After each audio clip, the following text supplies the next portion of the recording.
Quem me protege e me ampara é meu Deus. É o Senhor quem sustenta minha vida. Quero ofertar-vos o meu sacrifício de coração e com muita alegria. 16º domingo do tempo comum. Hoje é dia de São Lourenço de Brindes, 21 de julho. Mais um domingo com muita alegria, né? Estamos aqui para trazer aos ouvintes da Rádio 87.9 FM, a rádio da família ibiramense, o programa Minutos do Evangelho, uma realização da PASCOM, né? A Pastoral da Comunicação aqui da nossa paróquia Santo Berto. O Senhor é o pastor que nos prepara a mesa e nos reúne em seu amor, enriquecendo-nos com a felicidade e o bem que só Ele pode nos proporcionar. Defensor de nossa vida, Ele nos conduz por caminhos retos e seguros. Atendamos ao seu convite que pede: vinde e descansai. E saciemos junto a Ele nossa fome e sede de paz, justiça e fraternidade. Somente, nosso Senhor Jesus Cristo pode nos dar essa tranquilidade que todos nós queremos, que não é fácil de conseguir, só conseguimos ao lado do Senhor Jesus. Vamos fazer a nossa oração, do Papa Francisco, que ele pede aí, todo mês, tem uma oração diferente a pedido dele. E neste mês ele pede pela pastoral dos enfermos, uma pastoral tão necessária nos dias de hoje. A gente tem muitas pessoas, enfermos, principalmente os idosos, E vamos rezar então, a pedido do Papa Francisco, por essas pessoas que se dedicam ao trabalho de cuidar dos enfermos, Não só da igreja, mas também enfermeiros, enfermeiras e médicos, que realizam um trabalho tão importante, para toda a nossa sociedade. Rezemos para que o sacramento da unção dos doentes dê àqueles que o recebem e aos que lhes são mais próximos a força do Senhor e se torne cada vez mais para todos um sinal visível de compaixão e esperança. É a oração do Papa Francisco para o mês de julho. E o programa Minutos do Evangelho, neste domingo, ele vem com seus quadros. Primeiro quadro, Momento com Maria. Hoje nós vamos falar de Nossa Senhora do Carmo. O dia dela foi 16 de julho. Também traremos os santos da Santa Igreja desta semana que passou, O evangelho de hoje, da liturgia deste domingo, é de Marcos, Então, os 12 partiram e pregaram que todos se convertessem. Um trechinho do evangelho de São Marcos, deste domingo, o programa vai trazer também uma reflexão deste evangelho, sempre ligando ao catecismo da nossa Santa Igreja. O quadro com a palavra igreja, hoje ele está com novidade, O quadro com a palavra igreja, temos novidade hoje, Além do Eduardo e da Jennifer, O Eduardo, que sempre nos traz uma mensagem, da liturgia. Temos a Jennifer, que traz uma mensagem para os jovens. Nós teremos a estreia hoje do Christopher Makiyama, ele que é coordenador dos ministros da Eucaristia da nossa Igreja Matriz, e ele vai começar um quadro novo aqui num bloco novo, nesse quadro do programa, que é o Com a Palavra Igreja, ele vai trazer um bloco. Então nós teremos 3 blocos nesse quadro do programa.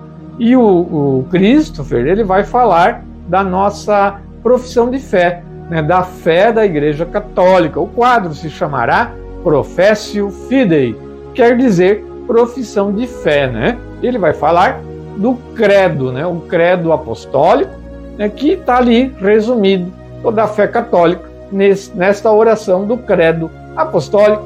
Então, cada domingo ele vai trazer uma mensagem diferente, relacionada à nossa profissão de fé, né, o bloco Professio Fidei. Então nós teremos primeiro o Eduardo, depois a Jennifer e encerrando o quadro com a palavra igreja com o Christopher, né, no Professio Fidei. Né? Aguardamos então com muita ansiedade aí, né, o quadro que ele vai apresentar hoje para nós, né? Muito legal isso. Muito bem, vamos também trazer no programa hoje a nossa agenda da paróquia, né? Vai ter música, vai ter reflexão, muito conhecimento da fé e da tradição e do magistério da nossa Santa Igreja. Tudo isso preparado com muito amor e carinho pela Pastoral da Comunicação para você, ouvinte aqui da 87.9 FM. Vamos ouvir uma música? Depois a gente já traz aí Nossa Senhora do Carmo, no Momento com Maria.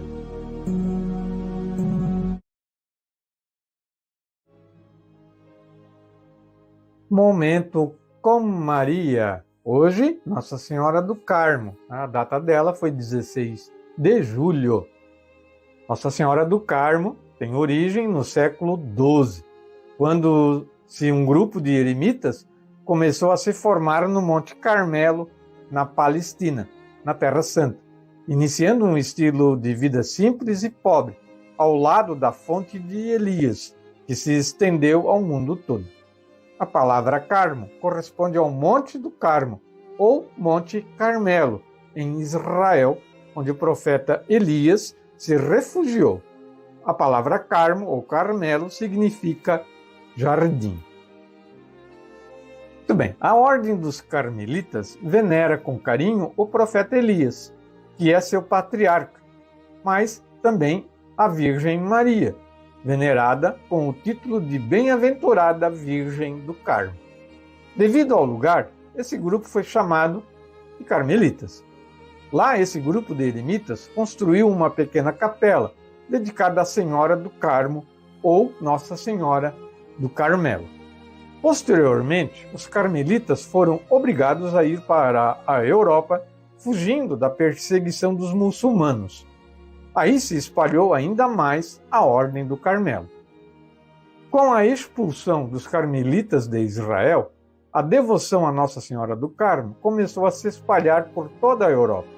Também foi levada para a América Latina, logo no começo da sua colonização, passando a ser conhecida em todos os lugares. E não somente no Carmelo. Foram construídas várias igrejas, capelas e até catedrais dedicadas à Senhora do Carmo. Aparição a São Simão. São Simão era um dos mais piedosos carmelitas que vivia na Inglaterra. Vendo a ordem dos carmelitas ser perseguida até estar prestes a ser eliminada da face da terra, ele sofria muito e pedia socorro a Nossa Senhora do Carmo.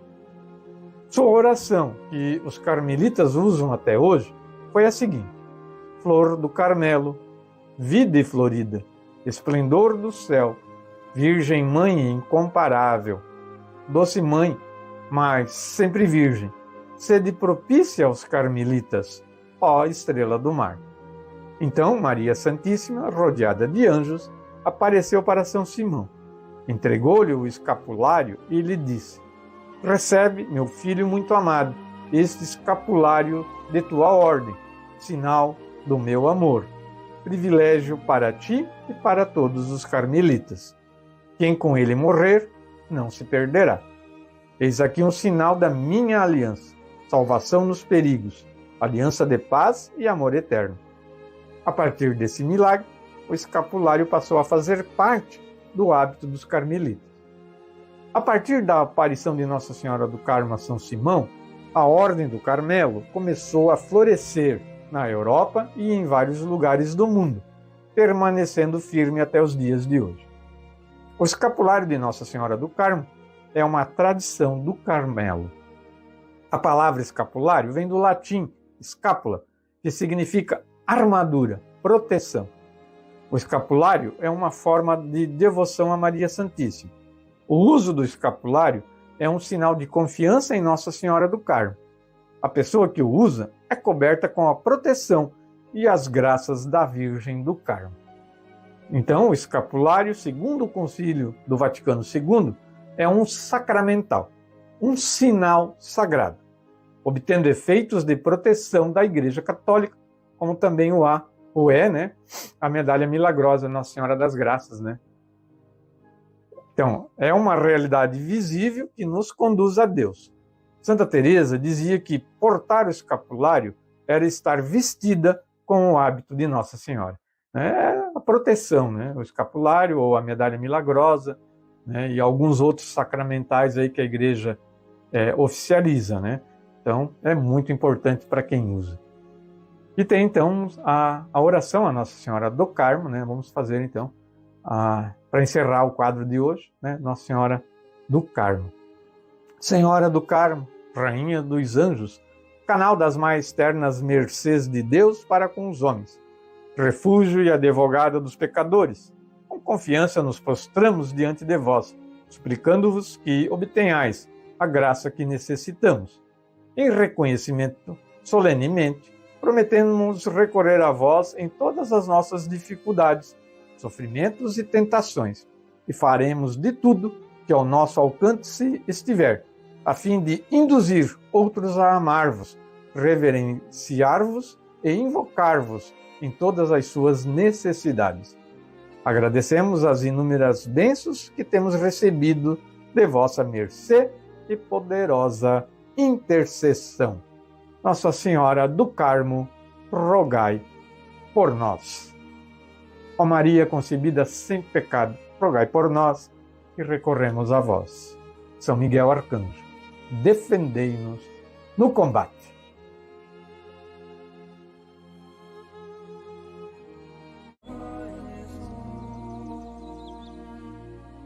Muito bem, vamos falar então dos santos da nossa Santa Igreja. 15 de julho, segunda-feira, dia de São Boaventura, doutor da Igreja. Natural de Bogunorégio, cidade onde também morreu, nas proximidades de Viterbo, João Fidanza era filho de um médico. Percebeu logo que não queria seguir a profissão do pai.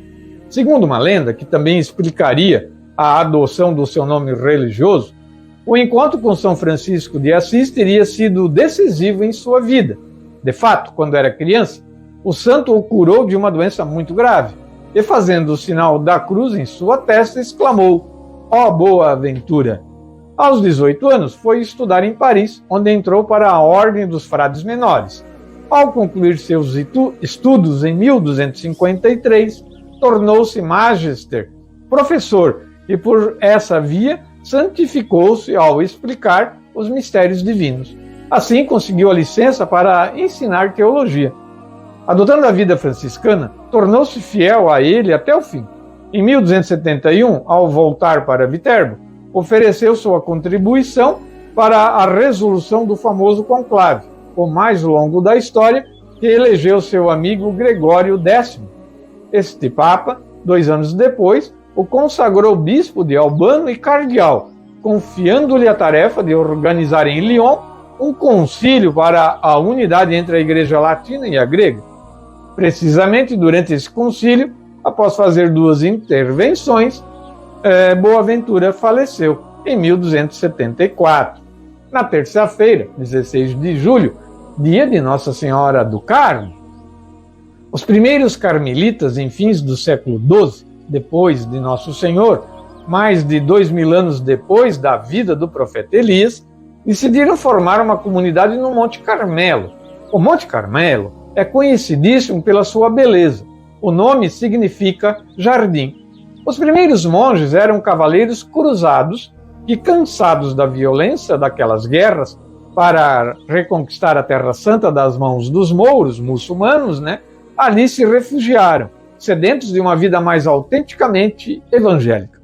Dedicaram uma capelinha à Virgem Maria e, sob sua proteção, imitavam suas virtudes. Chamaram Maria de Senhora do lugar, segundo os costumes feudais, e renderam a ela serviço de dedicação, doação doação dos primeiros carmelitas. Os peregrinos e cruzados que os visitaram começaram a chamá-los irmãos da bem-aventurada Virgem Maria do Monte Carmelo, Ficou assim os carmelitas, então, Na quarta-feira, 17 de julho, dia do Beato Inácio de Azevedo e companheiros mártires. Esse beato nasceu em Portugal, na cidade do Porto, em 1527, filho de Dom Emanuel e Dona Violante, ambos descendentes de famílias lusitanas ricas e nobres. Recebeu cuidadosa educação e tornou-se o administrador dos bens familiares com 18 anos. Após um retiro realizado em Coimbra, decidiu-se pela vida religiosa, entrando na Companhia de Jesus em 1548. Em 5 de junho de 1570, Azevedo e 39 companheiros viajavam no navio mercante São Tiago. São Tiago foi dominado pelos calvinistas. Soury declarou salvar a vida de todos os sobreviventes, com exceção dos jesuítas. Estes foram então friamente degolados, com exceção de um, o cozinheiro, que foi tomado como escravo e era coadjutor temporâneo. Mas o número de mártires foi 40, pois degolaram também um postulante, recrutado durante a viagem. Assim morreu Inácio de Azevedo. De seus 40 companheiros de martírio, 9 eram espanhóis e os demais portugueses, Isto foi então quarta-feira. Na quinta-feira, dia 18 de julho, dia de São Francisco Solano, ele nasceu em Montilla, na Espanha, no ano de 1549, pertencente a uma família abastada e de nobre ascendência. Sua formação passou pelo colégio jesuíta, ingressando mais tarde na ordem franciscana. O que mais ansiava era ser um missionário, porém adiou os planos para cuidar dos doentes, principalmente os mais pobres na Espanha, que fora devastada pela peste. Ele acabou contraindo a doença, mas logo se recuperou. Em 1589, Francisco foi escalado para uma missão evangelizadora no novo continente latino-americano. Durante o caminho, eles enfrentaram uma forte tempestade, que fez o navio encalhar em um banco de areia. Porém, com a sua presença e palavra de fé, acalmou todo mundo. Passou os últimos 5 anos de sua vida em Lima. Francisco Solano morreu em julho de 1610, enquanto os frades cantavam o credo. Na sexta-feira, 19 de julho, dia de São Símaco, um papa da nossa igreja. São Símaco nasceu na ilha de Sardenha no século V e foi o sucessor de Pedro como líder da igreja. São Símaco teve um papel importante como conciliador durante a queda do Império Romano e a invasão dos vândalos godos, visigodos e longobardos, que começavam a dominar o Ocidente. Ele entrou nas intrigas sociais e políticas para tomar partido da paz e da harmonia. Já próximo ao fim da vida, ele ainda encontrou tempo para resgatar e libertar escravos. Papa de número 51, São Símaco morreu em 19 de julho de 514 em Roma. 20 de julho, sábado, Santo Apolinário, bispo de Ravenna. Apolinário nasceu em Antioquia da Síria, sem uma precisão exata da data, no século I. Este santo, talvez desconhecido para muitos, tem uma particularidade singular. Está no Gênesis do cristianismo. Sim, ele teve contato direto com os apóstolos de Cristo. O encontro com Pedro mudaria toda a sua vida. Ele estava na Antioquia com sua família pagã, quando encontrou o apóstolo e ficou profundamente tocado com as suas palavras, a ponto de segui-lo até Roma. Depois foi enviado por São Pedro a Ravenna, local em que construiu uma igreja, da qual ele mesmo foi bispo. Apolinário evangelizou aquela região, pregando em nome de Jesus, o que irritou os pagãos. Por isso, sofreu torturas para parar de anunciar o evangelho. Uma vez foi espancado de uma forma tão brutal que quase morreu. Além disso, foi obrigado a ficar de pés descalços e se lançar sobre brasas, e também foi jogado água fervente sobre as suas feridas. Apolinário morreu por volta do ano de 79, em Ravenna, após ser espancado por uma multidão. No lugar do martírio foi construída uma basílica, hoje chamada Santo Apolinário em Classe, consagrada no ano de 549. E hoje, domingo, 21 de julho, dia de São Lourenço de Brindisi. Júlio César Russo, nome de batismo de São Lourenço, nasceu no dia 22 de julho de 1559, em Brindisi, na Itália. Atendeu ao chamado e ingressou na Ordem dos Frades Menores de São Francisco de Assis. Juntou-se aos Capuchinhos de Verona, onde recebeu a ordenação e assumiu o novo nome em 1582. Depois, completou sua formação na Universidade de Pádua. Voltou para Veneza em 1586, com a missão de ser mestre de noviços da ordem. São Lourenço foi pregador da Palavra de Deus em muitos lugares da Europa, como Itália, Espanha, Portugal, França, Bélgica e Holanda. Conhecedor do hebraico, aramaico, caldeu, grego, latim, alemão, italiano e muitas outras línguas, pôde aprofundar nos estudos das Sagradas Escrituras, evangelizando assim firmemente a ortodoxia católica contra a Reforma Protestante.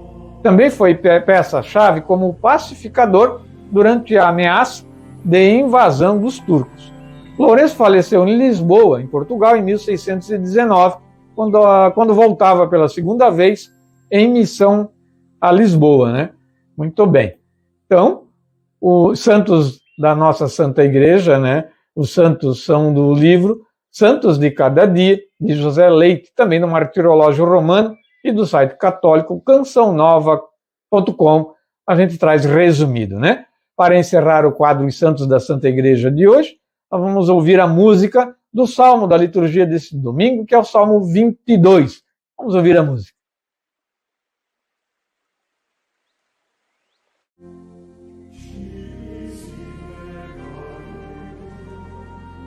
Minhas ovelhas escutam minha voz estão elas a escutar. Eu conheço então minhas ovelhas, que me seguem comigo a caminhar. O Senhor esteja conosco, Ele está no meio de nós. Proclamação do Santo Evangelho de nosso Senhor Jesus Cristo, narrado por São Marcos. Glória a vós, Senhor.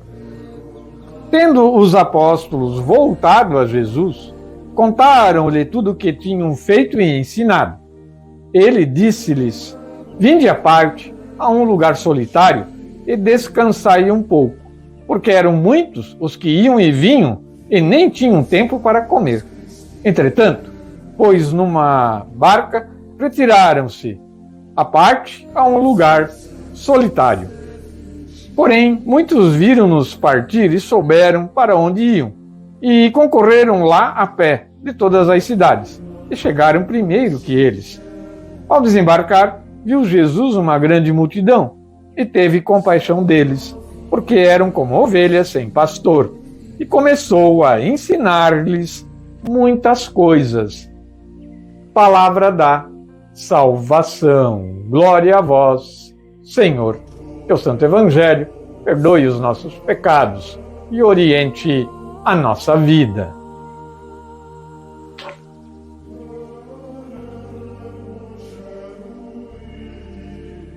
Muito bem, 21 de julho, 16º domingo do tempo comum, o Evangelho de hoje, né, você pode procurar na sua Bíblia, de Marcos, capítulo 6, versículo 30 ao 34, não é muito longo, é bem curtinho. Vamos fazer, então, a reflexão desse texto, deste domingo, iniciando pela liturgia diária, né, da editora Paulus, o dia a dia com o Evangelho, né? A Pastoral da Comunicação, né, a gente tem a assinatura da revista, né, liturgia diária, e a gente utiliza esse subsídio aqui no programa. Muito bem, concluída a missão, que a gente já tinha narrado no outro domingo, né? Os apóstolos se reúnem em torno de Jesus para uma avaliação. Essa prática será efetuada pelas comunidades católicas também no seu início, né? Hoje ainda é feito. Os missionários voltam ao ponto de onde partiram, a fim de narrar as maravilhas que haviam realizado pelo poder do Espírito Santo. Aos apóstolos que retornam após intenso trabalho, Jesus convida a descansar um pouco num ambiente tranquilo. Não passou da proposta e do desejo, já que muitas pessoas acorreram até onde estavam Jesus e seus discípulos. O que elas queriam estava estampado no rosto. Eram como ovelhas sem pastor. Sem perder tempo, Jesus pôs-se logo a ensinar-lhes muitas coisas. Importante é encontrar o equilíbrio entre os muitos afazeres pastorais e a necessidade de reabastecimento físico e espiritual, né? Nem sempre é fácil, né, conciliar, né? Principalmente quem se dedica ao trabalho da igreja, né, com bastante ênfase, né? Não é fácil às vezes conciliar. Muito bem, vamos falar então agora da ponte, né, fazer a ligação desse texto do Evangelho de hoje com o catecismo da nossa Santa Igreja, né? O catecismo da Igreja Católica. Teve pena do povo, pois eram como ovelhas sem pastor. O início do catecismo da Igreja traz as palavras do próprio nosso Senhor, que a gente pode ligar a esse texto de hoje, né? Jesus diz: Pai, é esta a vida eterna, que te conheçam a ti, único Deus verdadeiro, e aquele que enviaste, Jesus Cristo. Deus, nosso Salvador, quer que todos os homens se salvem e cheguem ao conhecimento da verdade. Não existe debaixo do céu outro nome dado aos homens pelo qual possamos ser salvos, senão o nome de Jesus. Está no catecismo, tem palavras de Nosso Senhor e palavra dos apóstolos, né? Primeiro, início lá do catecismo da nossa igreja. A vida do homem é conhecer e amar a Deus. Parágrafo 1º. Deus infinitamente perfeito e bem-aventurado em si mesmo, num desígnio de pura bondade, criou livremente o homem para o tornar participante da sua vida bem-aventurada. Por isso, sempre e em toda parte, ele está próximo do homem. Chama-o e ajuda-o a procurá-lo, a conhecê-lo e a amá-lo com todas as suas forças. Convoca todos os homens dispersos pelo pecado para a unidade da sua família, que é a Igreja. Para tal, enviou seu Filho como Redentor e Salvador na plenitude dos tempos. Nele e por ele, chama os homens a tornarem-se no Espírito Santo seus filhos adotivos e, portanto, herdeiros da sua vida bem-aventurada. Parágrafo 2. Para que esse convite se fizesse ouvir por toda a terra, Cristo enviou os apóstolos que escolhera, dando-lhes o mandato de anunciar o Evangelho, e depois fazei discípulos de todas as nações, batizando-os em nome do Pai, e do Filho, e do Espírito Santo, ensinando-os a cumprirem tudo quanto vos prescrevi. E eis que eu estou convosco todos os dias, até o fim do mundo.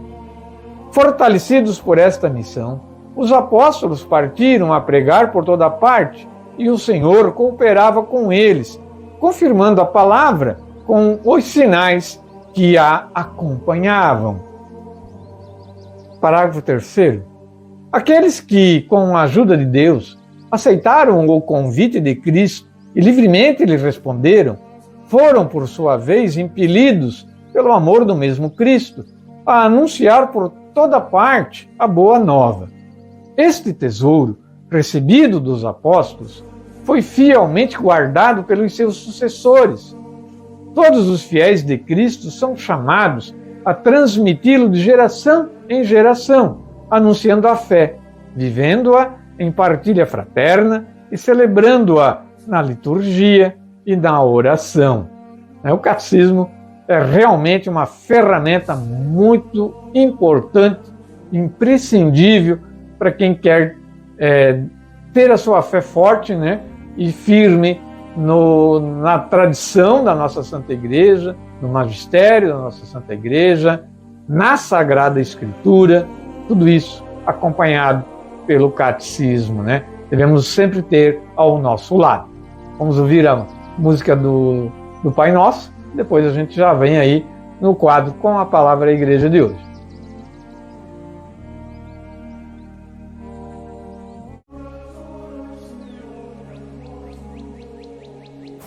Olá, amigos. Meu nome é Eduardo Flores, eu sou ministro da Paróquia Santo Huberto de Birama. Todos nós sabemos que Jesus veio para anunciar a verdade. Afinal, Ele é o único caminho, verdade e a vida. E os sacerdotes são representação dos apóstolos, ao qual Jesus designou para propagar o Evangelho a todos nós. Os sacerdotes, no momento do seu ofício, eles são a persona Christi. Eles são a representação de Jesus Cristo no momento do seu trabalho, da sua atividade como padre, na sua atividade como sacerdote na comunidade. No momento que ele sobe ao altar, ele está representando a ida de Jesus ao Calvário. Quando ele está fazendo a homilia, ele está representando Jesus propagando o Evangelho à população. Quando ele está fazendo o ato da distribuição da Eucaristia, ele está ali sendo Jesus representando a distribuição dos pães. E naquele momento é Jesus representado pela Eucaristia para todos os que o procuram. E a saída do Padre do altar representa a ressurreição e a esperança de Cristo em nossas vidas. Por que eu digo isso? Ele tem a responsabilidade de nos orientar para o caminho do céu. A Igreja, como todos sabem, não transforma todas as pessoas que vão ao seu encontro em santos, mas ela ensina o caminho da santidade e deixa claro que esse caminho é de uma porta estreita. Os padres estão ali para nos orientar. E qual é o caminho da busca dessa santidade? O caminho do céu, o caminho realmente salutar de encontro a Deus. É a partir do momento que nós nos arrependemos dos nossos pecados. E é para isso que os padres utilizam os sacramentos. Dentre eles, um certo tempo já esquecido pela nossa comunidade, pela população em geral, que é a confissão. O sacerdote, naquele momento de confissão, também está em persona Christi. Ele é o único que realmente pode nos perdoar dos pecados naquele momento e nos orientar para um caminho de retidão, um caminho correto. Às vezes dando até uma palavra de consolo naquele momento de dificuldade, no momento da confissão. A confissão só é válida a partir do momento que nós nos arrependemos de todos os pecados. E o Padre, em persona Christi, vai nos abençoar e nos dar uma direção. Lembrem, não há pecado sem perdão, desde que nós nos arrependamos dele. E aí é que está o desafio do cristão: se arrepender realmente e não voltar mais a pecar. A confissão é o caminho mais curto que nós temos para o perdão dos nossos pecados. Afinal, não podemos receber a Eucaristia se estamos em pecado mortal. E este pecado mortal só pode ser abençoado por um padre que está realmente em persona Christi naquele momento de confissão. Vamos buscar o caminho de Deus para que juntos possamos trilhar o caminho do céu. E somente com o perdão dos nossos pecados, através da confissão, é que vamos trilhá-lo com segurança. Afinal, somente Deus, através dos ensinamentos de Jesus, Ele que é unitrino, que é Pai, Filho e Espírito Santo, é que vai nos dar o caminho da verdade e da vida. Um abraço a todos e até a próxima.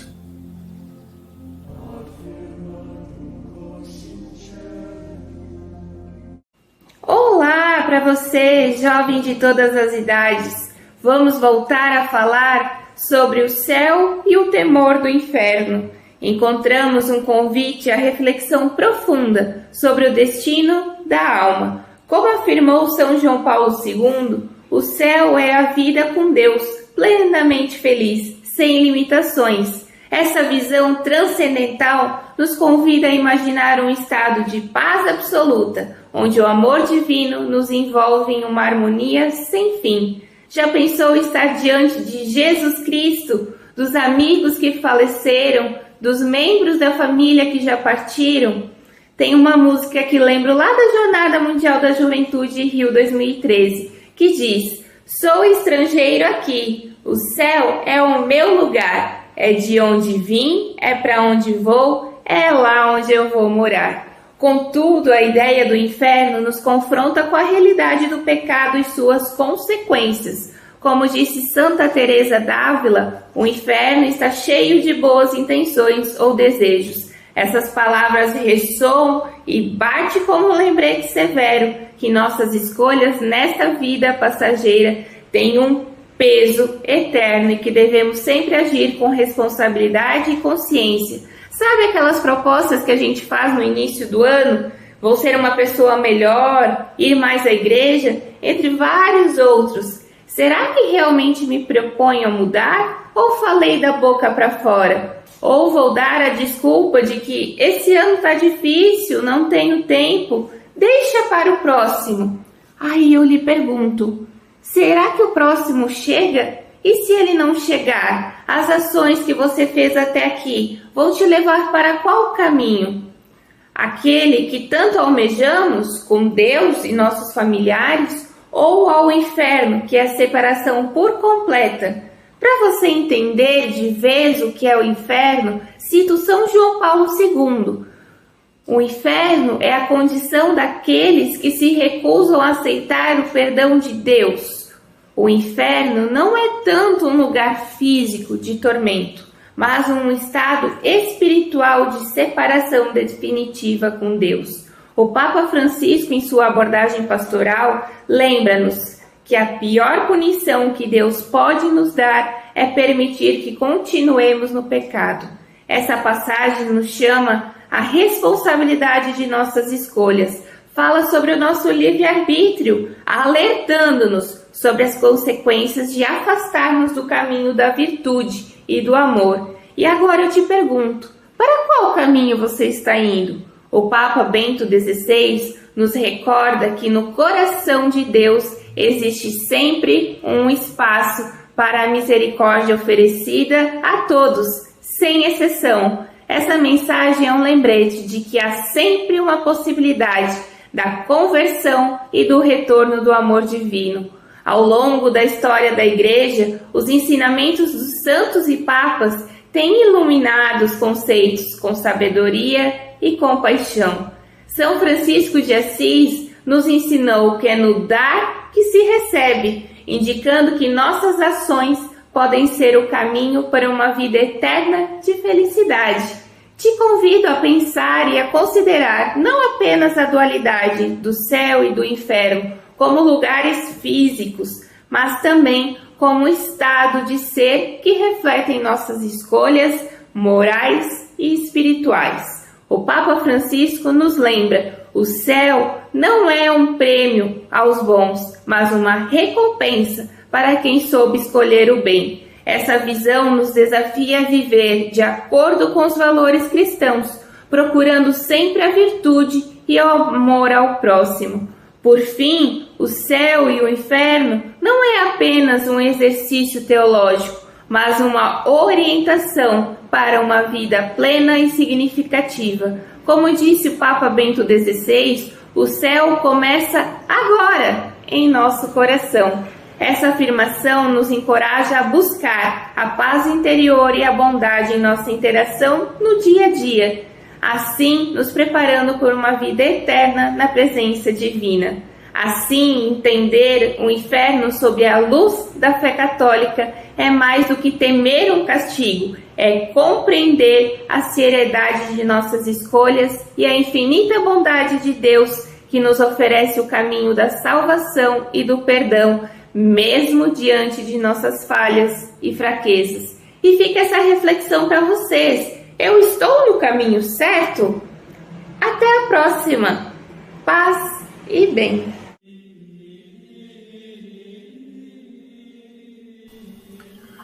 Olá a todos, me chamo Christopher, eu sou ministro extraordinário da Eucaristia aqui na Paróquia Santo Berto, atuo como coordenador deste ministério na Igreja Matriz, também ajudo na música, tocando violão, mas eu venho aqui na qualidade de catequista compartilhar meu conhecimento com vocês neste quadro maravilhoso chamado Professio Fidei, que vem do latim profissão de fé.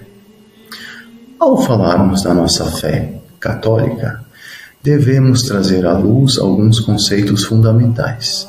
Primeiramente, o edifício teológico da Igreja se apoia em 3 pilares: Sagradas Escrituras, cujo contém as verdades reveladas por Deus ao longo da história da revelação; Tradição Apostólica, cujo contém os ensinamentos de nosso Senhor Jesus Cristo para os apóstolos e os seus sucessores ao longo dos séculos; e o Magistério da Igreja, o qual tem a função de interpretar as Sagradas Escrituras em consonância com a tradição apostólica, para trazer à luz do nosso tempo os ensinamentos de fé, que são os dogmas. E estes 3 operam juntos.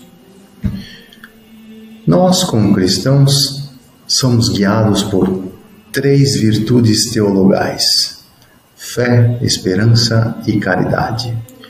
Ora, se eu tenho fé, tenho esperança de estar na eternidade com Deus face a face. Mas para isso, durante a minha peregrinação aqui neste mundo, devo exercer a minha caridade. Fé, esperança e caridade, portanto, andam juntas. E a nossa Santíssima Trindade, composta de Pai, Filho e Espírito Santo, também andam juntas. Vejam só a nossa imagem e semelhança com Deus. Mas o que vem a ser fé? Fé é uma virtude teologal infusa, infundida por Deus em nossa alma. Recebemos de Deus por meio da sua graça. Mas fé, como palavra simples, quer dizer dar crédito a alguma coisa. Digamos que eu dissesse que não tenho fé em absolutamente nada neste mundo, não poderia viver nesse mundo, pois em algum momento teria que dar crédito a alguma coisa. Vamos supor que eu faça uma viagem, tenha que chegar a algum determinado destino, peço informação a alguém, essa pessoa me dá a informação de como devo chegar lá.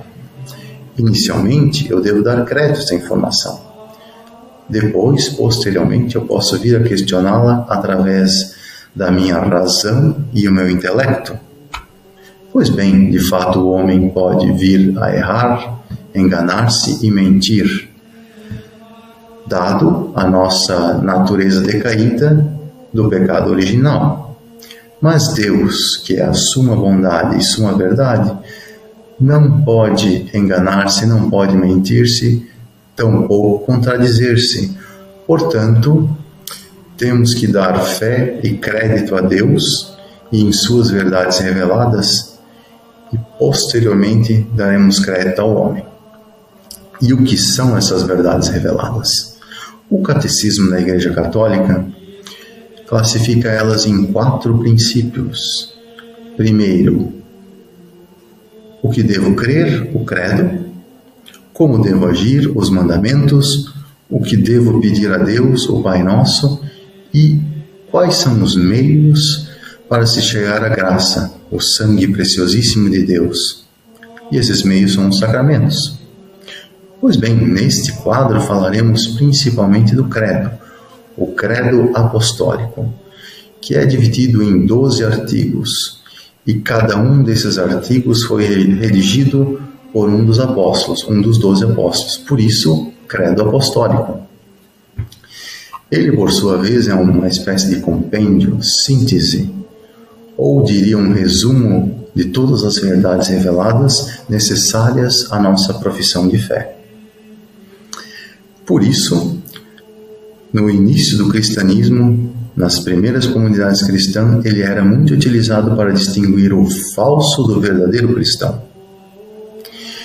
Ele pode ser também compreendido por 3 partes, Cada uma dessas partes é referente a uma pessoa da Santíssima Trindade, o Pai, o Filho e o Espírito Santo. Afinal de contas, queremos chegar até Deus. Muito bem, existe ainda o credo niceno-constantino-napolitano, que é resultado da luta da Igreja contra doutrinas errôneas, ou heresias, por assim dizer, que ocorreram durante os séculos. Este credo é muito utilizado em missas de ordenação sacerdotal e as missas de crismas. Mas, como falei, neste quadro iremos falar sobre o credo apostólico. Pois muito bem, eu aguardo vocês nos próximos encontros, nesta doce jornada de compreensão desta linda oração, o credo apostólico. Desejo a todos um bom domingo e uma ótima semana. Pacem Domini omnibus. Paz do Senhor para todos. Amém.